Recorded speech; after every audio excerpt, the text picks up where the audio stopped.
उनीहरूको आमा खोज्दै आउनुहुन्छ। आर्यन, सृष्टि, उनीहरू यहाँ पो सुतेका रहेछन्। उनीहरूलाई आमाले काख लिनुहुन्छ। नानी, नानी, मम्मी आउनुभयो? मम्मी ज्याक भेट्टेन। घर जाम ज्याकलाई खोज्न। उनीहरूलाई आमाले घर लैजान खोज्नुहुन्छ, तर उनीहरू मान्दैनन् र आमाले भन्नुहुन्छ, अहिले घर जाम, खाना खाम अनि सुतेर भोलि जामला। खोज्न जाम मम्मी।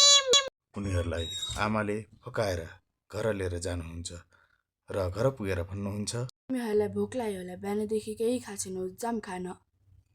मम्मी ज्याकलाई नखोजिकन हामी भात खान्नौं।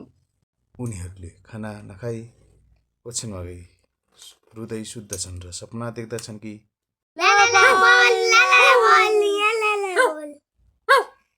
Jack, jack jack jack mummy यहाँ के आयो?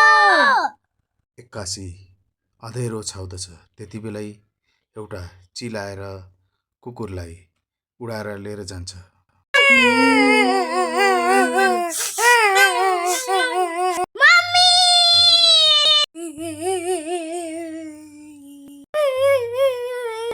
नरौ आर्यन, नरौ, के भयो?